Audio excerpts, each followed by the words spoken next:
Daily prayer is that God blesses me so that I can bless someone else. And so my utopian perpetual state of existence for a 5-year future is to live a blessed existence so that I can perpetually bless someone else. I love it.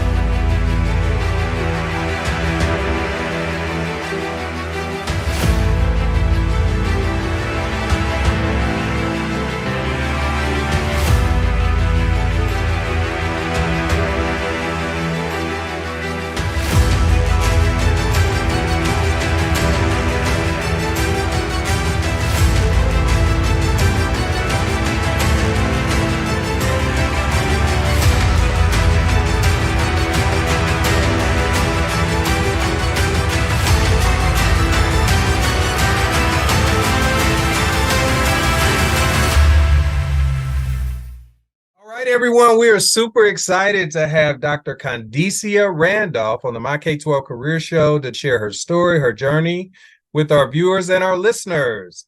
Dr. Randolph currently lives in Columbia, Missouri, my home state, and she's also a graduate of the University of Missouri for her undergrad, but she received her master's degree and her doctorate degree from Regent University, which is in the state of Virginia. So we're going to let her tell us a little bit more about her education.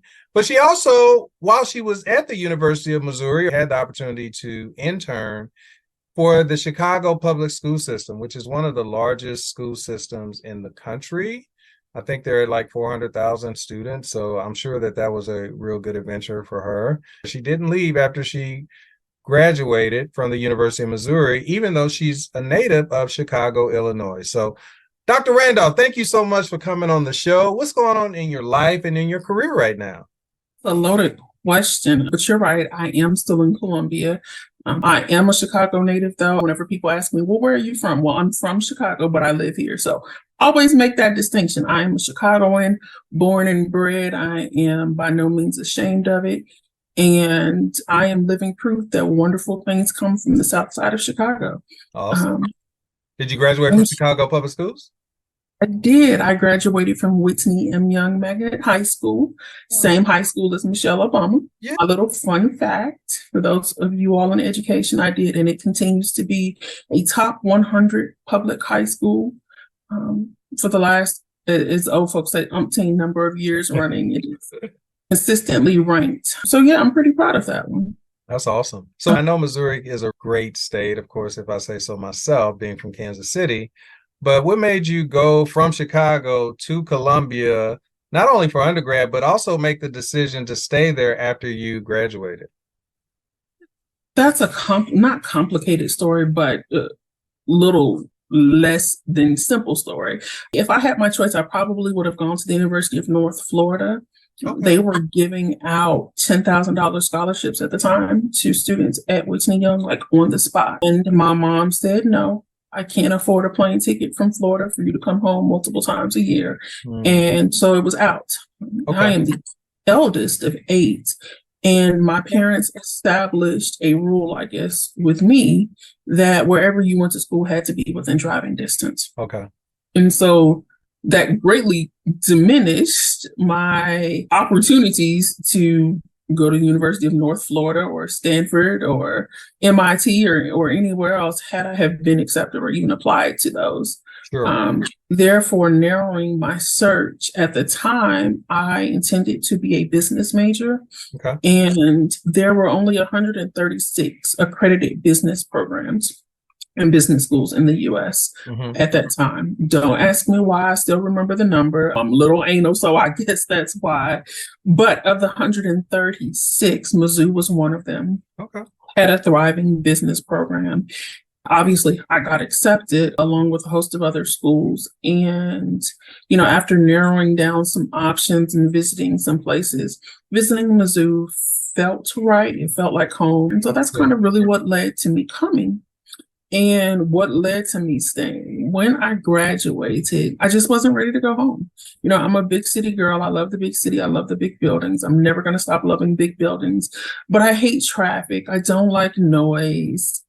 And I had lived my entire life until 18 in one geographic area, but I Yeah. also lived it with certain responsibilities. And I just think that, you know, being young in my 20s, it was, let's see what else is out there aside from Chicago. I was comfortable in Columbia. I had gained community. And by the time I graduated, I had put down roots in terms of community volunteerism. I had a church home. And so for me, it was just natural to stay. You know, by that point, I had a vehicle. And so it was always, if I needed to go home or wanted to go home, it was only a 6-hour drive. And so, yeah, I'm still here. So let's fast forward to the present right now. Like, what are you doing in your career right now? I know you have your own business. Can you share more about that? Sure. I own a leadership and organizational development consulting firm. Okay. Eventually, my doctorate degree is in strategic leadership, and I examine the leadership process from beginning to end. So not just theoretical constructs, but leadership assessments. What I'm really passionate about is really getting people to understand what leadership is.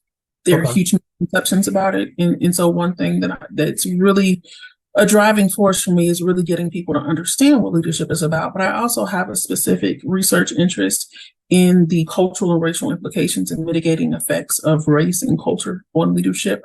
In fact, I am a co-author of a chapter in a textbook that was published earlier this year about followership. And the title of the chapter is the implications of race and culture on followership.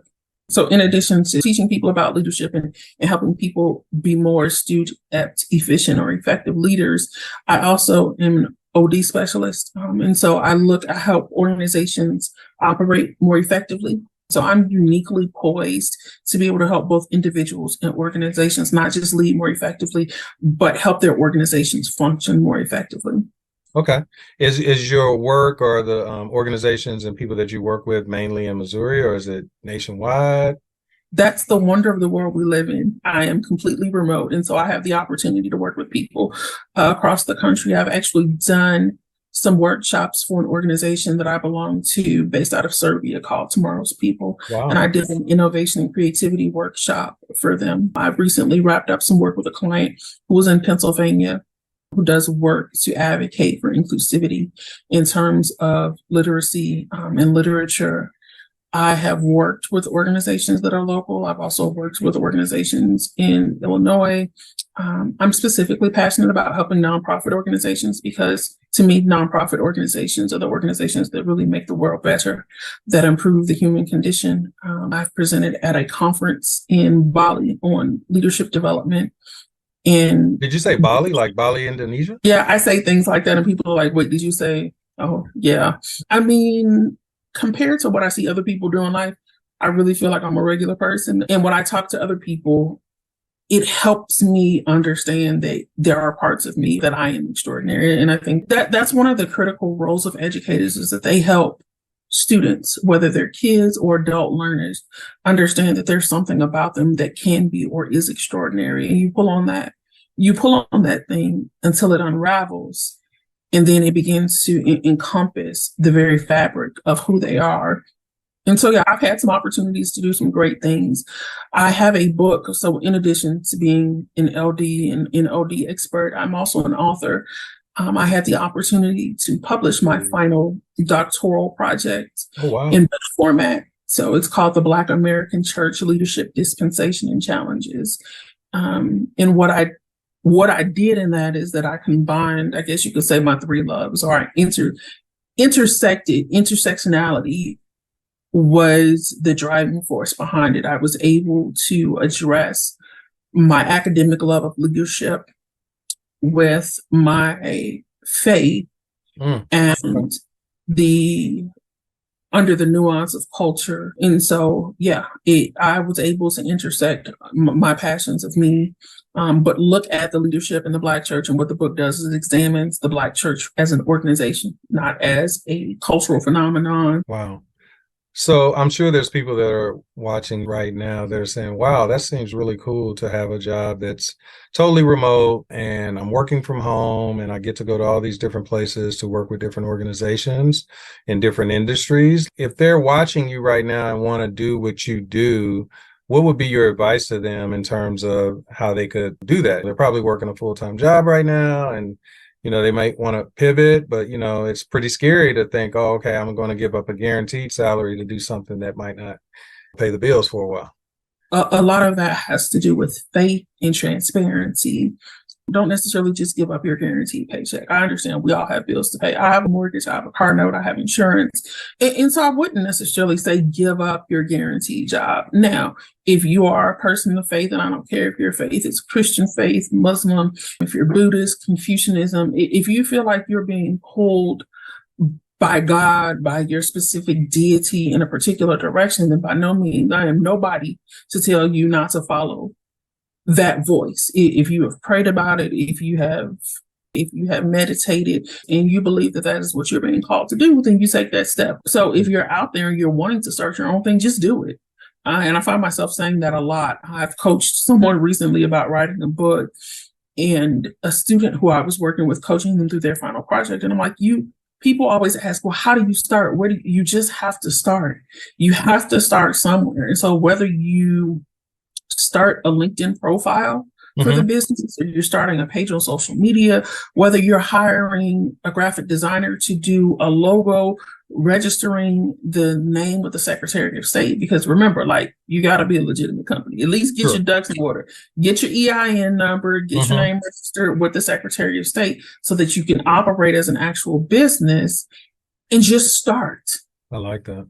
I'm glad at the end you brought up the whole idea of fear, because like you said, if you start a business, first of the month gonna come regardless, right? You still got to pay that mortgage, you still got to pay your bills. And I like the advice of initially keep your job, but just do it, and so that's really good advice. And not just do it, mom and pop, do it legit, get a EIN number, all that good stuff. So that's really good advice. I appreciate you sharing that. So let's fast forward. This is 2024. Let's say I didn't see you for 5 years, and I don't think that's going to happen. I still think we're going to stay connected, but let's say I don't see you until 2029. Where is Dr. Randolph in 2029? Or more importantly, where does Dr. Randolph visualize or have the vision for where she wants to be in 2029? If I am to be perfectly honest, and haven't thought 5 years into the future, every day for me right now is a faith walk. Every single day is a faith walk. So to look 5 years in the future, if you had asked me this 10 years ago, I probably had a 5-year plan. Okay. Right now, 5 years in the future, because of where I am in life. And now that being said, because that message was either for me or for someone else, I would love to be on the New York bestsellers list. I would love to have put out a book about the cultural and racial implications of leadership overall and develop my own framework. I would love to put my name up there with people like Peter Norhouse when it comes to talking about leadership. Let me be notable like Edgar Schein was, when it comes to organizational culture and OD development. So, professionally, those are the things that I would love to do. A thriving firm where I'm truly helping organizations maximize their output, but specifically helping nonprofit organizations maximize their global impact. That is what I'm most passionate about, is really helping those organizations and those leaders understand how to lead better, how to have more functional organizations, so that they have the ability to positively impact the world to exponential growth. That's what I'm most passionate about. I want to travel when I want to. I want to travel first class. I don't want to worry about financial security. My daily prayer is that God blesses me so that I can bless someone else. And so my utopian perpetual state of existence for a 5-year future is to live a blessed existence so that I can perpetually bless someone else. I love that. Well said. That's how I live my life too. That's why I got into K-12 education. I was on my way to law school and was already accepted, but there's an old saying, if you want to make God smile, tell him your plans, because he might have other plans. So every day of my life, every day of my, it's why I can't think 5 years into the future. And so 5 years from now, with the ride that I'm on right now, who knows? Right. That's fair. I mean, if you would have asked me 5 years ago what I was going to do, I'm sure I would have had a really great answer, for you. But, it wouldn't have been, sitting here having a conversation with you while I'm in Seattle, Washington, because if somebody would have told me I was going to be in Seattle, Washington, I'd have been like, and why am I in Seattle, Washington? Like, I mean, I don't have any family here. There's nothing that's really connecting me with Seattle. Yeah, my father lived here until he passed in 2011, but it was 2018. So that was still 7 years after his passing. So it just didn't make any sense that I would be here. But again, like I said, I think we can have the best laid plans, especially in this day and age that we live in now. Like now you can work remotely and now you can coach people up via Zoom and all the other communication channels that are out there where that wasn't really possible 10, 15 years ago. So you definitely have what I would call the 21st century type of work that people are looking to do. The real question is it something that can be done full time where it's going to be consistent and allow you to be able to do it indefinitely without having to worry about the first of the month. You know what I'm saying? Even with what I'm doing with this show, it's grown by leaps and bounds these last 2 years, and we're going to go into partnership with some businesses to sponsor the show, and there's other opportunities that are coming up, but it's not something that I can see myself doing full time now, but it's definitely something that if it keeps going on the trajectory that it's on right now, who knows what it's going to be in 5 years. But I don't even want to put no limits on it. At the end of the day, I just want to keep grinding, keep interviewing amazing people like yourself, and let's see what happens. Proverbs 3 tells us that when you operate in your gift will make room for you. Ooh. And if you are Say that again, Doc. When you operate in your gift will make room for you and bring you before great men. If you want to use a non-gender version, it will bring you before great men and women. If you want to take the Christianity out of it, and that's not for me to ever deny my faith and what I believe, but because sometimes people get so hung up with it being biblical and them not believing in God that they don't want to receive the message, let me change it for you. Okay. When you operate in your gift, in your genius zone, and your passion, it will birth opportunities to you that were unforeseen before, that you never thought imaginable. And to have a consulting firm, whether it's doing great or not, and whether I've helped one person or 20 people, but that has allowed me to positively impact at least one person in some manner, it's because I operated in a gift. It's because I'm not denying my gift. And it doesn't mean that you have to make that your paycheck. If you're great with kids, but you don't want to be a teacher because the education system in America doesn't pay our educators like it should, then that's fine. Be an engineer, but you can volunteer and tutor on the weekend. That's true. Or after school. And so when you operate in your gift, when you do what you're passionate about and what you're gifted to do, what has been endowed and bequeathed to you by the Creator, when you operate in that, you're good whichever way it rolls out. You're right. And sometimes that's easier said than done. I mean, I know that. Absolutely. Right? I believe that. Let's be clear. It's not easy. Like walking by faith is not easy. Quitting your job to do something and you don't know how that's going to really work out, that's not easy.